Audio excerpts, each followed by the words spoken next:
kasih. Kami bersyukur untuk pagi menjelang siang pada hari ini Tuhan.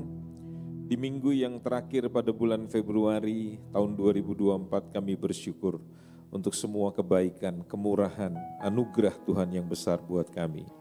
Berbicaralah Roh Kudus di tengah-tengah kami. Di dalam nama anak-Mu yang tunggal Tuhan kami Yesus Kristus kami berdoa dan kami rindu akan firman-Mu. Yang diberkati Tuhan sama-sama kita katakan. Mari kita berikan kemuliaan buat Tuhan yang luar biasa. Silakan duduk Bapak Ibu. Puji Tuhan. Shalom. Apa kabar semuanya? Itu bahasa motivator, bukan bahasa realitas. Kalau saudara mengalami seperti Pak Asyong yang tadi pagi saya dengar ceritanya, istrinya meluncur dari lantai atas ke lantai bawah. Ya, saudara tiba-tiba ditanya, gimana kabarnya Pak Asyong? Luar biasa. Itu kan gila namanya. Saudara tidak realistis begitu. Kekristenan itu tidak perlu seperti begitu saudara. Ya, di gereja itu sekarang sudah masuk bahasa motivator, bukan bahasa Alkitab. Itu yang menyedihkan. Ya, saya beri contoh Pak Stephen. Di dalam Kejadian 12, 1-3, di situ Tuhan berfirman kepada Abram yang saya sebut istilahnya perjanjian berkat. Jadi Allah berjanji kepada Abraham dan bagi orang Israel, Abram itu disebut bapak orang beriman dan sangat dimuliakan oleh 3 agama besar di dunia. Islam, Kristen, dan Yudaisme. Tapi kalau saudara lihat, Abram ini bukan orang yang digambarkan beriman seperti yang kita bayangkan. Karena baru diucapkan dalam ayat 1-3 Kejadian 12, Kejadian pasal 10 Pak Stephen, dikatakan terjadi kelaparan besar. Sehingga seperti hari ini beras yang tadi harganya 12.000 menjadi 17.000 per kilogram. Itu memang yang premium, kalau yang murah Pertalite. Gitu kira-kira. Ya. Apa yang terjadi? Di ayat yang ke-10 dikatakan Abram kembali ke Mesir. Coba, orang macam apa ini? Di tengah kesusahan kembali kepada dunia. Mesir itu kan lambang daripada dunia. Pasal 16, Abram ditawarkan oleh istrinya. Karena istrinya sudah 65 tahun, tidak mungkin lagi melahirkan anak, sudah menopause. Makanya di waktu usia 89 tahun, Tuhan berfirman kepada Abram, tahun depan istrimu akan melahirkan, usia 90. Perempuan itu bukan menopause kalau 90, sudah pause.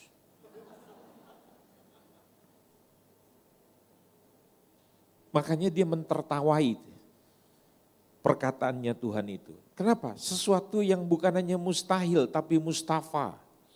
Tidak mungkin. Ya. Makanya istrinya menawarkan, tidurlah kamu, kawinilah bujangku, wanita muda. Di dunia ada istilah Pak Stephen. Kucing mana kalau diberikan ikan tidak dimakan? Namanya kucing Abraham. Dan dimakan itu pembantu perempuannya yang bernama siapa? Hagar. Dan akhirnya melahirkan anak. Setuju enggak? Ya. Jadi laki-laki diberi perempuan muda, makanya banyak ibu-ibu yang sakit hati sama suaminya, mereka mengatakan begini, laki-laki, semua buaya. Boleh saya tahu berapa buaya yang hadir pada pagi hari ini? Mungkin sudah bilang saya bukan buaya Pak Andreas, saya krokodil. Coba bayangkan. Jadi Abraham ini Pak Stephen bukan orang yang setia. Tapi Tuhan setia dengan perjanjiannya. Itulah Injil. Kita ini lucu Pak Stephen. Saya perhatikan di gereja nyanyian kita itu banyak nyanyian bercerita tentang anugerah. Tapi kita hidup secara Taurat, bukan secara anugerah.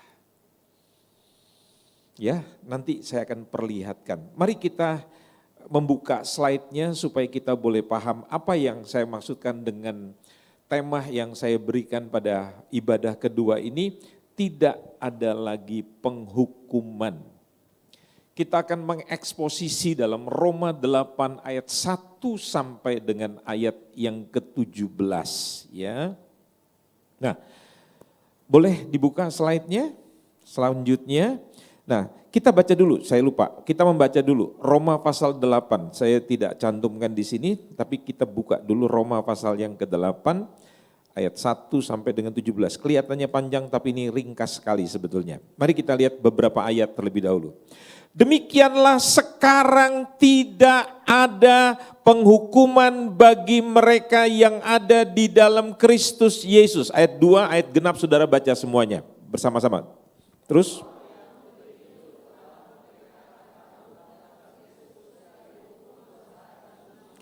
Sebab apa yang tidak mungkin dilakukan hukum Taurat karena tak berdaya oleh daging telah dilakukan oleh Allah dengan jalan mengutus anaknya sendiri dalam daging yang serupa dengan daging yang dikuasai dosa karena dosa. Ia telah menjatuhkan hukuman atas dosa di dalam daging.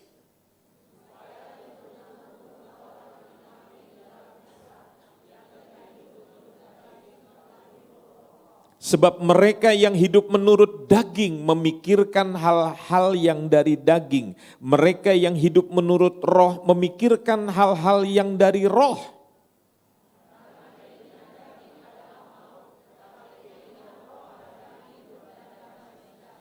Sebab keinginan daging adalah perseteruan terhadap Allah karena ia tidak takluk kepada hukum Allah. Hal ini memang tidak mungkin baginya.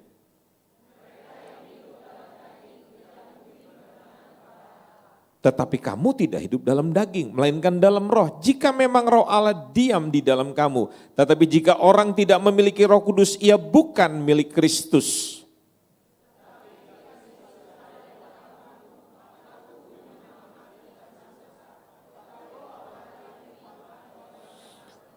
Dan jika roh Dia yang telah membangkitkan Yesus dari antara orang mati diam di dalam kamu, maka Ia yang telah membangkitkan Kristus Yesus dari antara orang mati akan menghidupkan juga tubuhmu yang fana itu oleh rohnya yang diam di dalam kamu.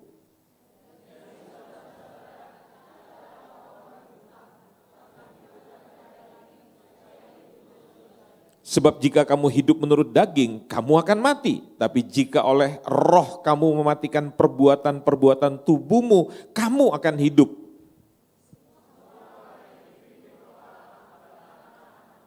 Sebab kamu tidak menerima roh perbudakan yang membuat kamu menjadi takut lagi. Tapi kamu telah menerima roh yang menjadikan kamu anak Allah. Oleh roh itu kita berseru, ya Aba, ya Bapa.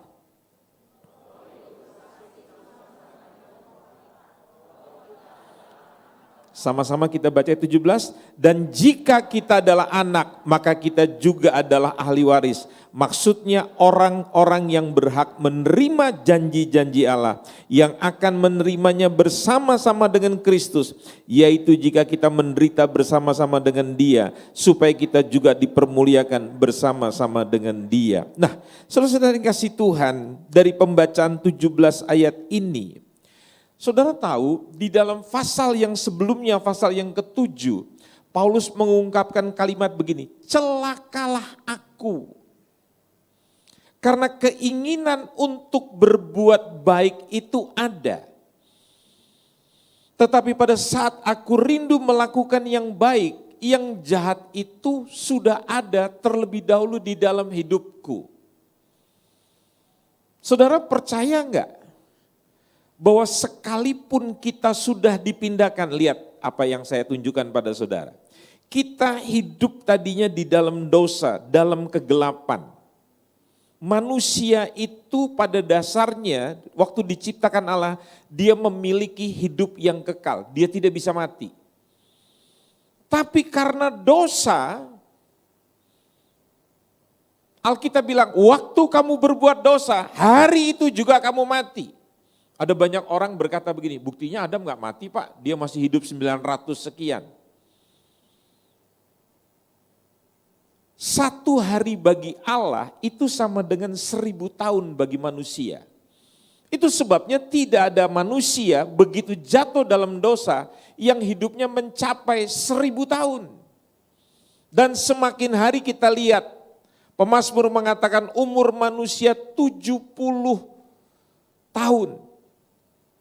Kalaupun bisa mencapai 80 tahun, tapi selebihnya adalah penderitaan. Jadi semakin terjadi degradasi, hidup manusia itu terjadi semakin pengurangan yang luar biasa. Dan dosa itu pada akhirnya bukan hanya mematikan manusia, tetapi dosa itu akhirnya menyebar. Sehingga setiap anak manusia yang lahir ke dalam dunia, banyak orang mengatakan bahwa anak yang lahir dalam dunia itu suci. Saya tidak setuju karena itu bukan firman. Setiap anak, termasuk tadi anak yang baru diserahkan, dia sudah memiliki yang disebut namanya, bahasa Roma 7-nya itu namanya hukum dosa. Tapi bahasa saya mengatakan itu namanya tabiat dosa. Ada seorang ibu sementara dia mengasuh anaknya yang sudah berumur beberapa tahun. Dia mengatakan begini, saya lihat loh Pak, sifat saya yang keras itu di dalam diri anak saya. Dan saya melihat sifat daripada suami saya itu ada dalam diri anak saya. Loh, saudara lihat anak kecil itu enggak ada yang ngajarin berbohong. Orang tuanya selalu ngajarin kejujuran dan dia memperlihatkan kejujuran. Satu hari sang ibu memberikan pada anaknya, "Nak, ini permen ada 4 biji, kamu boleh ambil 2, nanti kasih Cici 2. Siang hari mamanya tanya sama cicinya, sama anak pertamanya, "Ci, tadi Dede udah kasih permen?" "Enggak." Lantas mamanya tanya sama dedeknya yang masih umur 3 tahun, "Dek, permen udah kasih Cici belum?" "Mm-mm." "Loh, kok Cici bilang belum? Udah dikasih belum?" "Mm-mm." "Yang bener." "Mm-mm." "Kok Cici bilang belum?" Dia diem. "Belum kasih ya?" Itu anak kecil. Enggak ada yang mengajari berbohong, tapi dia bisa berbohong. Mengapa bisa begitu?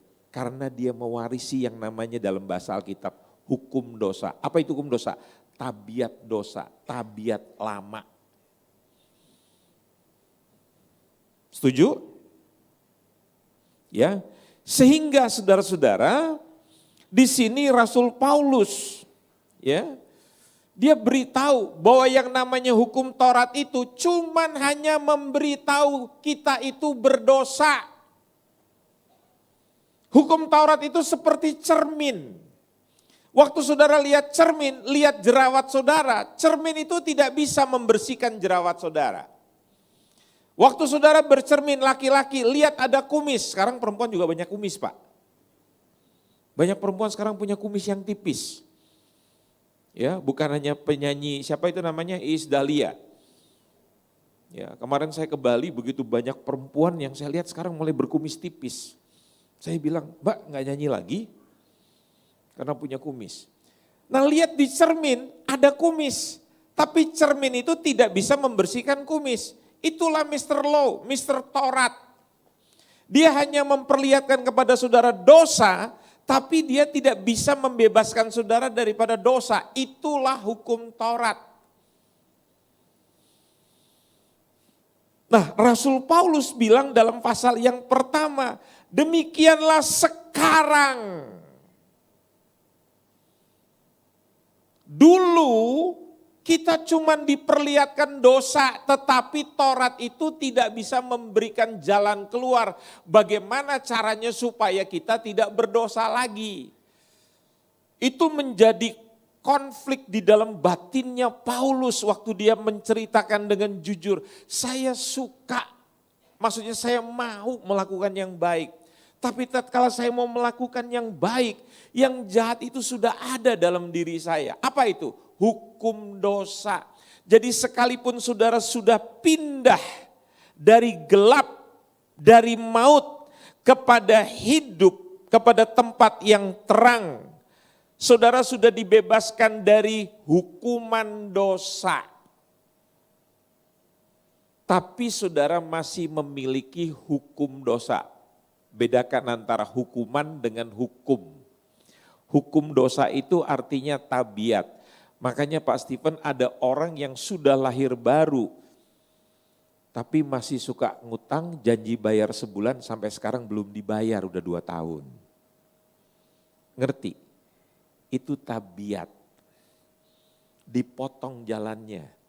Dia langsung klakson buka jendela, mata kau kumakan kau nanti. Padahal di gereja Sintua, di luar Sinting. Bilang pada sebelahnya, kayaknya saya kenal deh. Betul apa benar? Kenapa? Kita sudah dipindahkan, tetapi kita masih punya hukum dosa, tabiat lama. Setuju nggak? Hidup kita masih senang melakukan dosa. Betul nggak? Ya. Dapat uang nggak jujur sama keluarga. Dapat 1 juta, store ke istri 200.000. Sambil bilang, mah ini berkat 200.000. Nggak ada lagi Pak, nggak ada. Ini namanya cerdik seperti ular, tulus seperti kampret. Ya. Jadi pada akhirnya saudara-saudara, karena orang merasa frustasi, dia tahu yang benar tapi tidak bisa melakukan yang benar, mereka punya paham yang pertama, mereka bilang gini, hidup cuman sekali, ngapain kita susah-susah, mana slide-nya? Ngapain kita susah-susah? Itu sebabnya mereka punya paham yang pertama namanya hedonisme. Ya, akhirnya mereka bilang gini, ngapain kita sukar-sukar gitu, susah-susah begitu untuk menjadi orang baik. Akhirnya udah kita sekarang hidup cuma sekali, kita kejar aja yang namanya kesenangan. Mereka menjadi orang yang hedonisme atau yang disebut dalam bahasa Inggrisnya sibaratisme. Ya, itu artinya Pak, mengejar kemewahan, mengejar kenikmatan daging yang sangat berlebihan seperti tadi dalam ibadah pertama. Manusia cari uang sebanyak-banyaknya untuk meniadakan penderitaan. Pokoknya hidup itu harus senang, tidak boleh susah. Seperti tadi pagi saya bilang, generasi sekarang itu generasi instan. Zaman dulu orang masak itu 3-4 jam. Zaman sekarang kita tinggal beli ke supermarket, capcay namanya. Masukkan ke microwave 2 menit kita sudah bisa makan. Orang dulu nggak bisa, mesti belanja dulu, sampai di rumah sayurnya mesti dibersihkan, namanya juga capcay, 10 macam sayur, potong-potong semua gitu. Cuci semua. Lantas kita masukkan dulu bumbunya segala macam. Baru kita siram airnya, kita rebus begitu. Kita kasih tepung maizenanya misalnya saja. Kita bisa kasih kecap asinnya segala macam, penyedap yang lainnya. Itu butuh waktu. Belum lagi nanti kalau mau bikin hidangan yang lainnya lagi. Ya, makanya ibu-ibu zaman dulu makin lama akhirnya mereka senang yang tumis-tumis. Kenapa? Enggak membutuhkan waktu yang panjang. Makin sekarang makin kesini orang makin mudah. Makanya hidup enggak mau melalui proses lagi. Jadi enggak sabar. Makanya kita lihat bawa mobil. Lampu baru mulai hijau udah dari belakang padahal kan orang mesti masuk persneling dulu, enggak semuanya matic, betul enggak?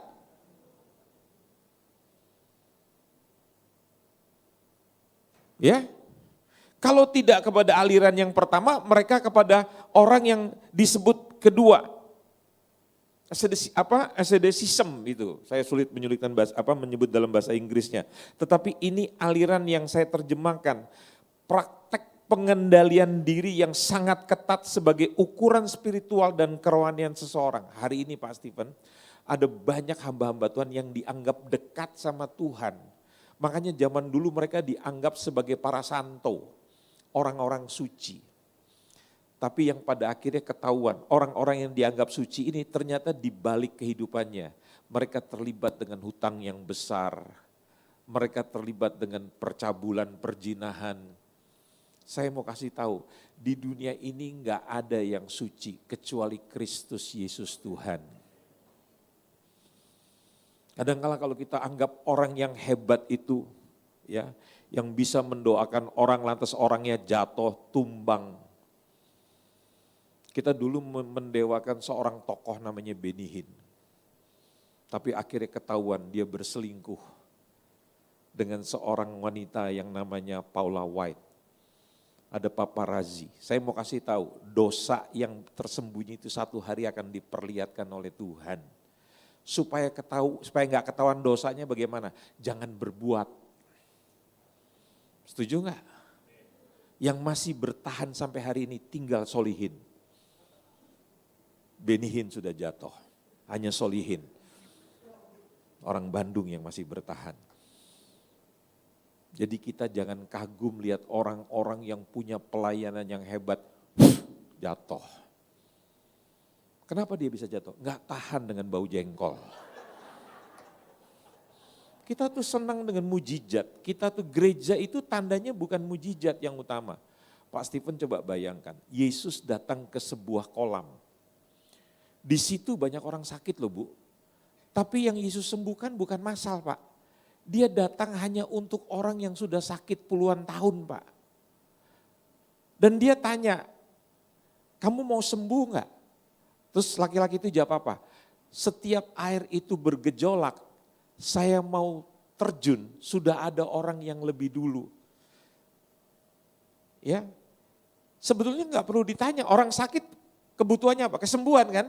Tapi ditanya oleh Yesus dan dia datang ke situ hanya untuk menyembuhkan satu orang. Saya mau beritahu, Yesus itu tidak datang kepada saudara untuk selalu, perhatikan kalimat saya, melakukan mujizat. Dan tidak ada ayatnya kalau engkau ikut Yesus engkau akan sukses dalam arti kata engkau punya banyak uang. Enggak ada ayatnya. Kalau dia banyak uang, ngapain mau perjamuan kudus aja? Dia mesti minta tolong, ada orang lain yang menyediakan mau pakai rumahnya. Ngapain dia mau pakai keledai aja dia mesti pinjem. Pak Stephen mobilnya pinjem. Bilang sama jemaat, tolong Senin sampai Sabtu siapa yang mau pinjamkan mobil buat gembala.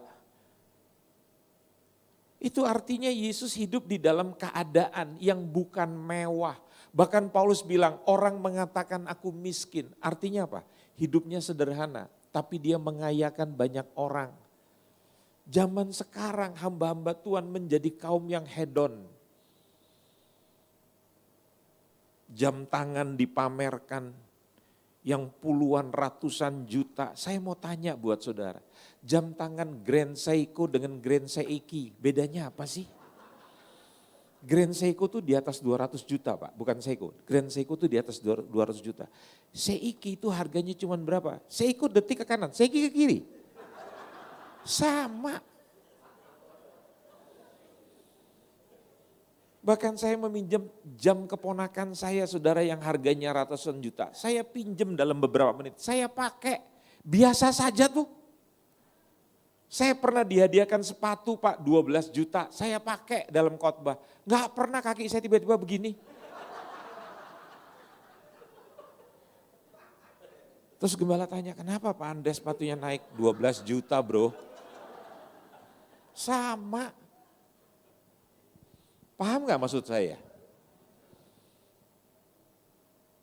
Engkau itu suka memberi kesan kepada orang lain yang engkau tidak suka. Betul gak? Kita suka mengesankan orang lain yang sebetulnya kita gak suka. Hanya untuk memberikan bukti bahwa engkau bukan orang yang bisa dianggap rendah. Lantas untuk memberi sesuatu yang bukti yang luar biasa itu engkau harus membeli dengan kartu kreditmu yang pagu kreditnya besar tapi kemampuanmu tidak besar sehingga engkau harus menyicil. Betapa sengsaranya kan kita kan? Betul enggak? Hanya untuk memberi kesan kepada orang yang Anda tidak sukai, Anda harus ngutang. Anda mesti beli tas Gucci supaya orang tahu engkau tidak dipermudah. Tasnya Gucci. Apa bedanya dengan tas gentong? Kan cuman beda merek, betul enggak? Coba ibu-ibu ini, saya kemarin lihat loh di sebuah mall. Celana dalam zaman istri saya masih hidup Pak, lebih dari 5 tahun. Itu saya sampai enggak habis pikir. Celana dalam 600-700 ribu, diskon 50%, itu masih 300 ribu. Waktu saudara pakai, apa orang bisa tahu? Supaya orang bisa tahu, kan kau mesti pakai di luar kayak Superman begitu. Engkau tahu nggak pemain musik, salah satu pemain musik ini celana dalamnya udah 2 hari nggak ganti. Cuman dibalik kayak kaset side A, side B begitu. Itu yang ketawa paling keras pasti dia orangnya saudara. Ya. Itu kan karena engkau nggak percaya diri karena harga dirimu rendah, betul nggak? Ya, nanti engkau akan dapat pelajaran itu saudara. Selanjutnya. Perhatikan hal yang pertama yang saya ingin uraikan pada saudara pada pagi hari ini. Tidak ada penghukuman dalam Kristus. Siapa yang ngomong? Yesus yang ngomong, Rasul Paulus yang ngomong. Demikianlah sekarang, katakan sekarang. Tidak ada lagi penghukuman bagi mereka yang ada dalam Kristus Yesus. Saudara ingat Yohanes 3 ayat 16 bilang apa? Ada yang hafal enggak? Karena begitu Allah cinta dunia, maka diberikannya anaknya yang tunggal. Supaya mereka yang percaya tidak binasa melainkan beroleh hidup yang wow, luar biasa saudara hafal. Tapi seringkali kita cuma hafal ayat 16 Pak Stephen. Ayat 17-18-nya kita nggak pernah baca. Yuk kita baca sama-sama ayat 17-nya sekarang. 2, 3. Sebab Allah mengutus anaknya ke dalam dunia bukan untuk menghakimi dunia, melainkan untuk menyelamatkannya oleh dia. Barang siapa percaya kepadanya, apa katanya? Ia tidak akan dihukum. Barang siapa tidak percaya, ia telah berada di bawah, sebab ia tidak percaya dalam nama anak tunggal Allah. Dia datang ke dalam dunia bukan untuk menghukum, menghakimi saya dan saudara, tetapi untuk menyelamatkan. Di luar Kristus, kalau saudara tidak percaya pada Yesus, saudara di bawah hukuman. Karena kita berdosa. Ingat saudara-saudara, dosa itu sifatnya adalah mengikat, menipu, mempermalukan, dan dosa itu berakibat berujung kepada maut. Pernah nggak saudara membayangkan seandainya pikiran kita ini, riwayat kehidupan kita ini bisa dilihat oleh banyak orang melalui monitor. Ada nggak rasa malu dalam diri saudara? Jujur. Aduh, kenapa saya mesti bodoh melakukan hal itu? Aduh, kenapa saya bisa melakukan hal itu? Ada rasa malu kan? Rasa menyesal. Itu kata Alkitab, dosa itu membuat rasa malu. Dan sekali lagi, dosa itu mengikat saudara-saudara. Ya, kita itu senang berbuat dosa, kita itu hobi berbuat dosa. Ada orang menyakiti kita, kita balas. Apalagi kalau kita punya pride-nya tinggi begitu. Kita merasa bahwa kita mampu. Ada orang menghina kita, kita balas menghina.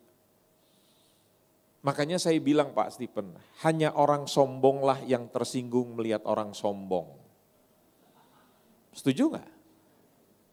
Kalau saudara rendah hati, kalau saudara nggak sombong, ada orang yang sombong pada diri saudara, saudara diam aja. Tapi begitu ada orang kasih tangan, saudara bilang, gua juga punya tangan. Begitu. Ya, kemarin saya di NTT Pak, di Pulau Sumba. Orang-orang sana. Begitu kerja di Bali juga, dia teriak-teriak, dia marah-marah sama orang. Terus saya bilang gini, Nyong, kamu punya suara keras sekali. Iya Om, habis orang itu kurang ngajar. Kenapa dia begitu? Karena dia kepala security. Karena kulitnya hitam, mukanya jelek. Dan dia percaya dia bisa nakut-nakutin orang. Sampai saya bilang sama dia, apa bedanya kamu sama setan? Setan itu makhluk yang tidak kelihatan, kamu kelihatan. Setan jelek, kamu juga jelek, samanya di situ. Dia tahu saya pendeta, saudara. Ya, Perhatikan, di dalam dunia ini saudara-saudara, ya, dikatakan dalam Roma 8 ayat 2 dan 4, ada dua hukum dalam hidup ini. Yang pertama disebut namanya hukum roh, yang kedua namanya adalah hukum dosa. Roh yang memberi hidup telah memerdekakan kamu dalam Kristus dari hukum dosa dan hukum maut. Sebab apa yang tidak mungkin dilakukan hukum Taurat karena tak berdaya oleh daging telah dilakukan oleh Allah. Dengan jalan mengutus anaknya sendiri dalam daging yang serupa dengan daging yang dikuasai dosa karena dosa. Ia telah menjatuhkan hukuman atas dosa di dalam daging supaya tuntutan hukum Taurat digenapi dalam kita yang tidak hidup menurut daging tapi menurut roh. Saudara ngerti, Allah itu kudus. Jadi kita yang berdosa tidak bisa berdiri muka dengan muka karena dia kudus, kita tidak kudus. Dan kita karena berbuat dosa harus mati. Itu sebabnya tidak ada manusia yang tidak akan mati, semua akan mati. Kata Ibrani 9:27, kita semua pasti akan mati. Dan kematian itu bisa terjadi kapan saja tanpa disengaja. Tadi saya ngobrol sama Pak Stephen, sama Pak Asyong. Ada orang-orang yang mati mendadak, usianya masih sangat muda. Jadi kita tidak bisa mengatakan bahwa saya mati nanti pada usia 70, 80, 90, 100 atau seperti om saya 102 tahun. Enggak bisa. Ada anak muda seperti teman anak saya 27 tahun dengan anak 2 tahun.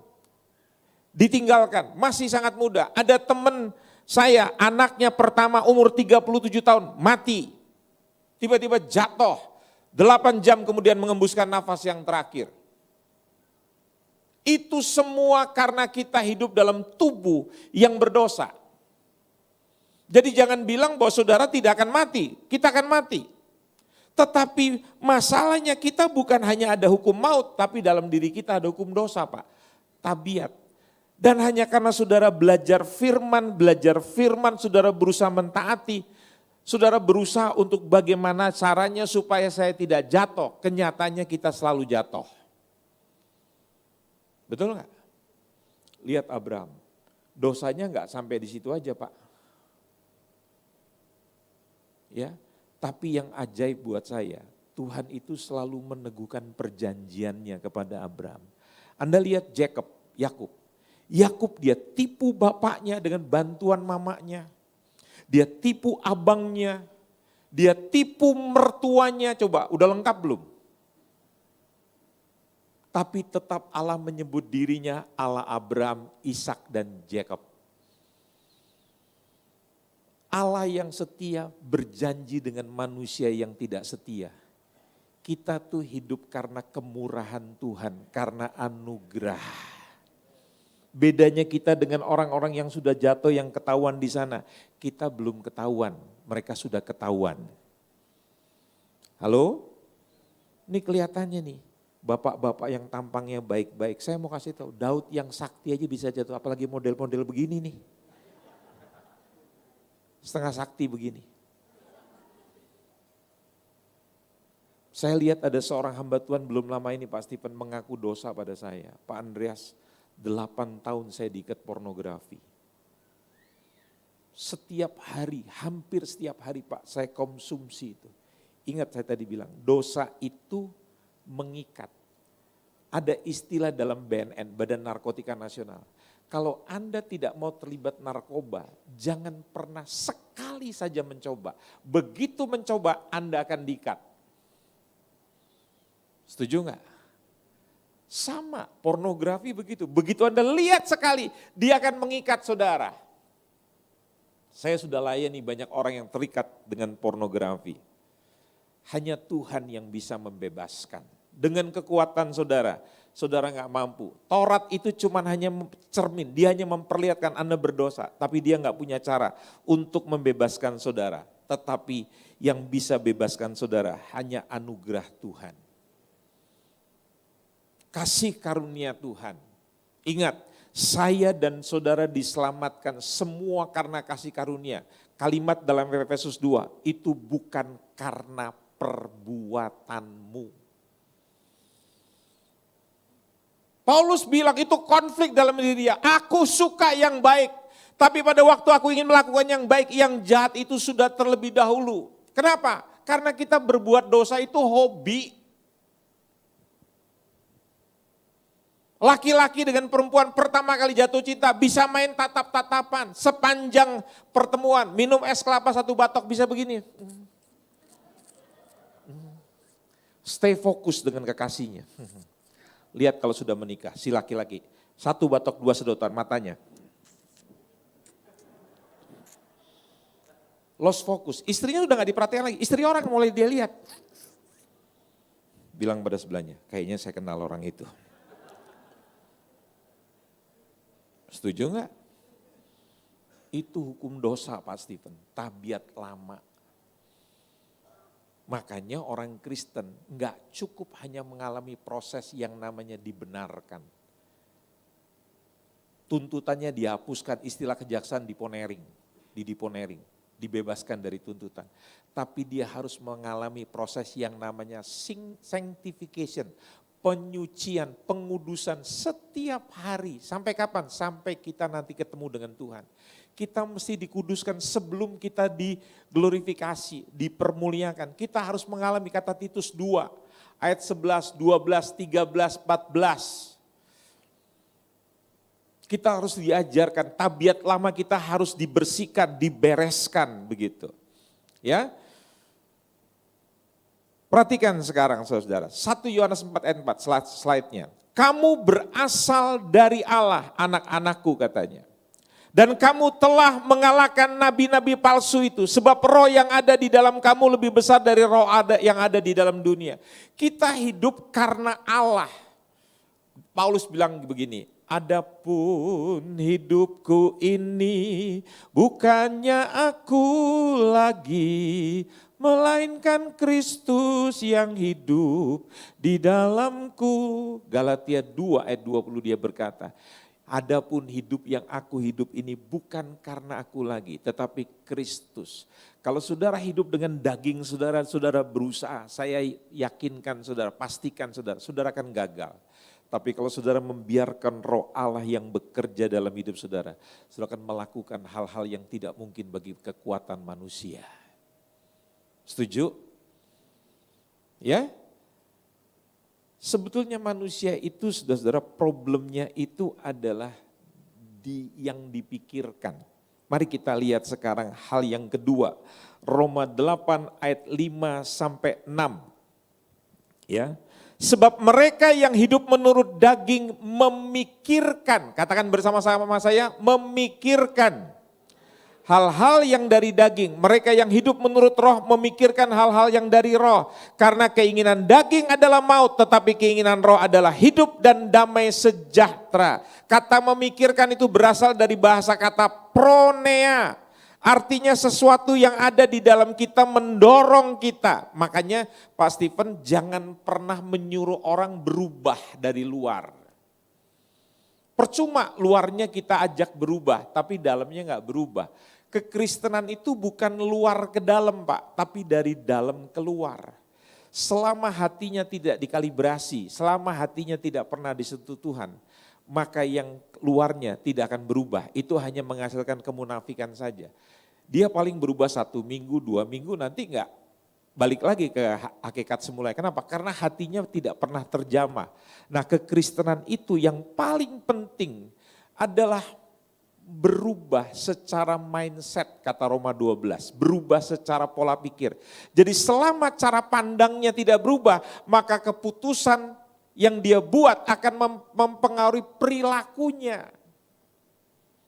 Percaya nggak? Apa yang saudara pikirkan itu yang saudara lakukan. Dari tadi malam, tadi pagi saya sudah memikirkan bahwa saya akan memakai pakaian smart casual. Saya nggak tanya sama Bu Yanti, seragam orang hari ini apa, dress code-nya.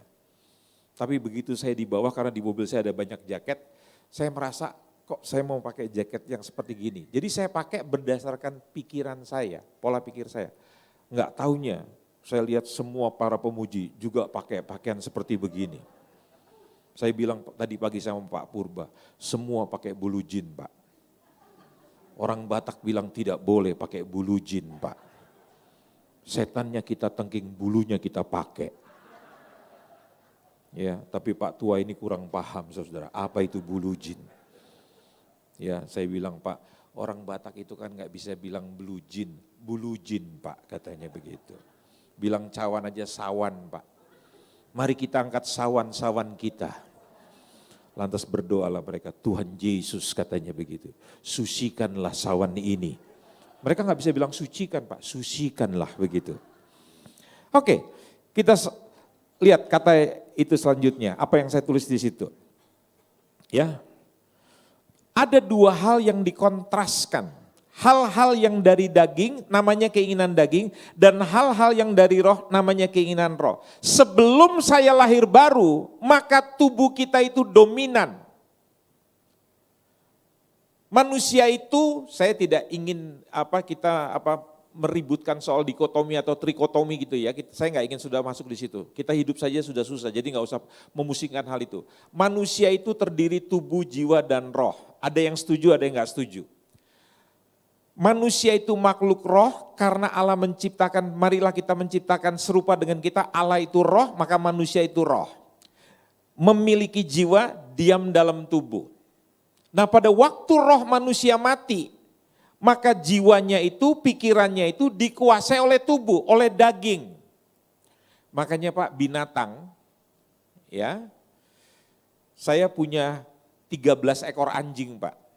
Dan ada beberapa anjing yang di dalam rumah. Nah kelemahan anjing-anjing yang kami sayangi itu terutama jantan Pak. Dia lihat apa saja walaupun kita sudah kasih verlak, kita kasih tempat untuk mereka kencing. Tapi mereka itu terutama anjing jantan itu setiap angkat kaki sedikit keluar.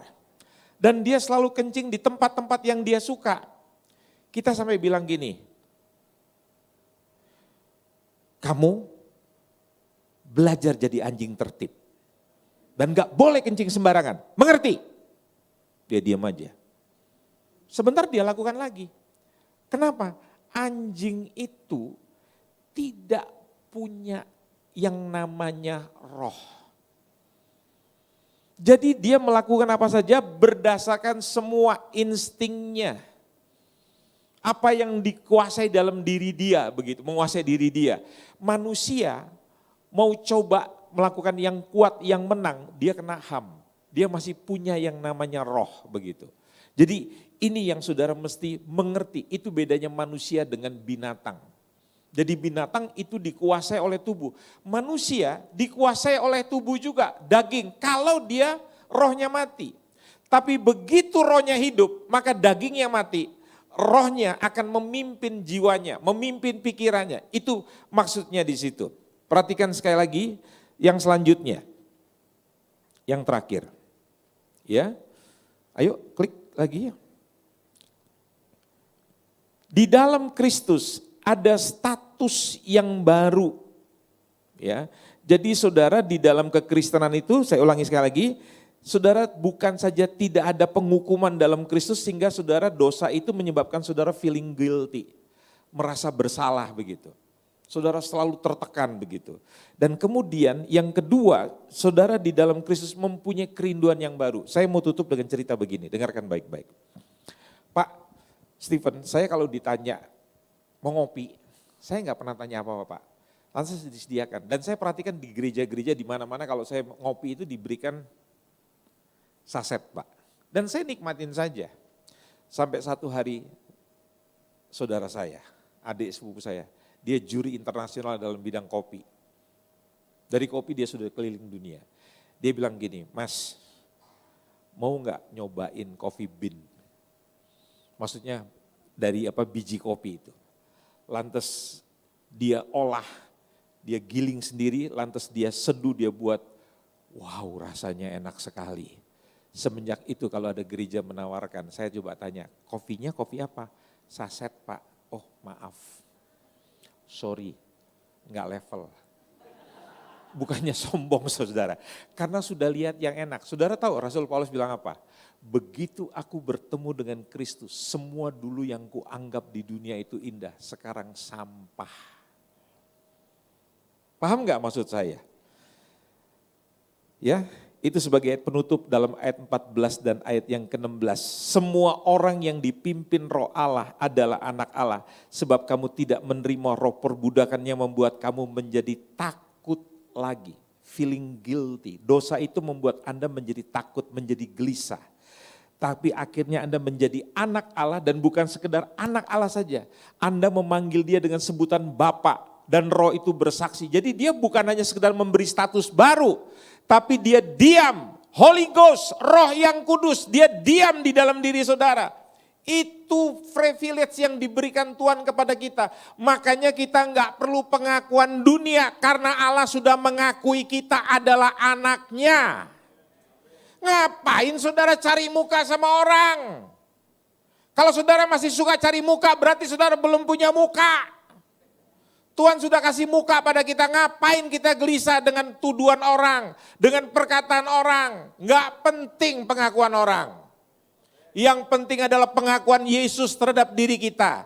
Dia mati buat kita dan dia bukan hanya menghapuskan dosa kita, dia mengampuni dosa kita, tetapi dia diam di dalam diri kita. Perhatikan ilustrasi saya. Saudara percaya atau tidak, segala sesuatu yang kita lepaskan dari tangan kita, dia pasti akan jatuh ke bumi. Betul nggak? Saudara percaya atau tidak percaya, mengakui atau tidak mengakui, enggak penting bagi Allah. Karena di dunia ini ada hukum namanya hukum gravitasi. Setiap saudara lempar pasti akan jatuh ke bumi.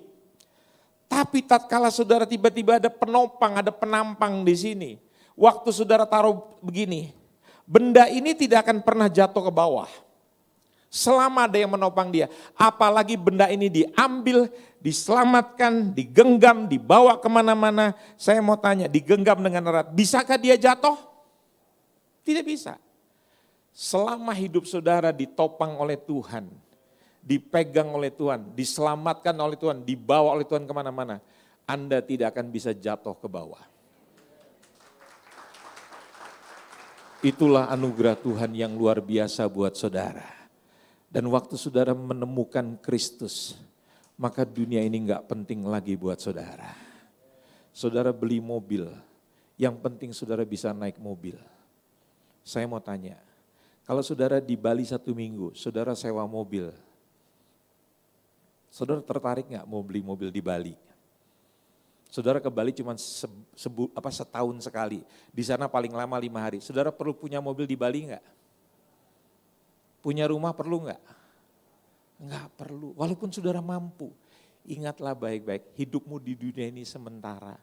Jadi nggak perlu stres kalau saudara nggak punya rumah, nggak ada masalah. Sophia Lacuba sampai hari ini belum punya rumah. Saudara Sophia Locupan, ngapain saudara stres? Lacuba saja nggak stres kok Locupan stres. Bilang pada sebelahnya, saya Sophia Locupan. Yang Lacuba saja nggak stres kok saya stres. Ada banyak orang di Belanda Pak Stephen, nggak punya rumah, tapi mereka bisa sewa rumah sampai Tuhan Yesus datang. Rumahnya nggak pindah-pindah, di situ saja. Kalau kita kan nggak.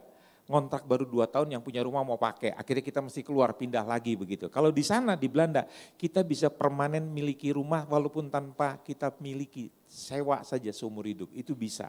Dan orang Belanda nggak stres loh saudara. Saya nggak perlu mikirin warisan buat anak-anak. Saudara tahu, waktu saya jadi hamba Tuhan pertama kali, orang tua saya menghina saya. Jadi pendeta melarat goblok katanya begitu. Sekolah tinggi-tinggi di UI, jadi sarjana hukum, akhirnya jadi pendeta goblok. Sudah murtad goblok lagi katanya begitu. Itu ibu saya Pak. Waktu saya mau menikah istri saya, kakeknya istri saya bilang gini, kamu menikah sama pendeta, sengsara, melarat, tolol kamu katanya, opungnya saudara. Saya jadi berangkat dari nol Pak. Dan Tuhan mulai memberkati saya. Dan saya percaya, anak-anak saya walaupun gak dapat warisan dari orang tuanya pendeta, mereka bisa diberkati Tuhan dengan luar biasa. Amin saudara, nggak usah pusing. Orang tua kalau punya uang jangan kasih ke anak-anak sebelum kau mati.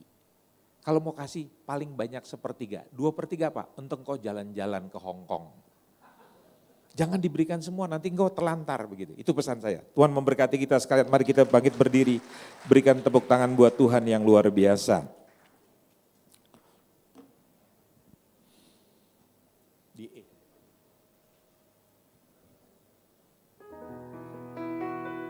Ku telah mati dan tinggalkan cara hidupku yang lama, semuanya sia-sia dan tak berarti lagi hidup ini. Ku letakkan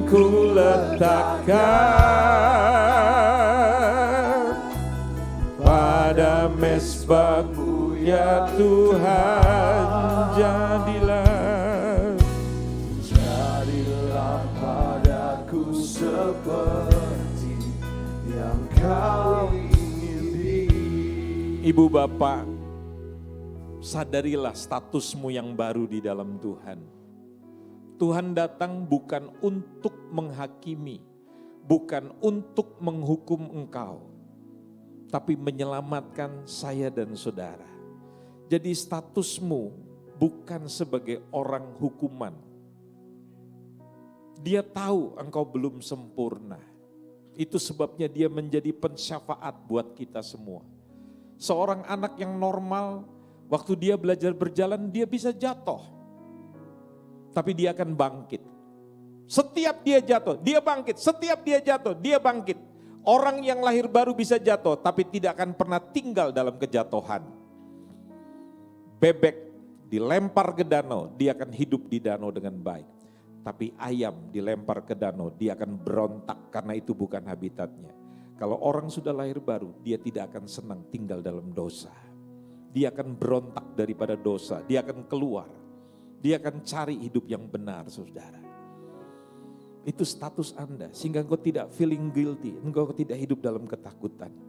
Dan engkau mempunyai kasih yang baru, afeksi yang baru. Engkau punya perasaan yang baru, punya kasih yang baru. Engkau tidak bisa benci orang lain, karena kasih Tuhan hidup dalam dirimu. Tuhan yang penuh pengampunan hidup dalam dirimu, maka engkau tidak bisa tidak mengampuni orang lain. Dan yang ketiga, ingat baik-baik, di dalam Kristus engkau adalah punya status yang baru, sehingga engkau panggil Allahmu dengan sebutan Bapa. Itu sebabnya kita berdoa, Bapa kami yang di surga, dikuduskanlah namamu. Engkau punya hubungan yang begitu spesial, dekat dengan Tuhan.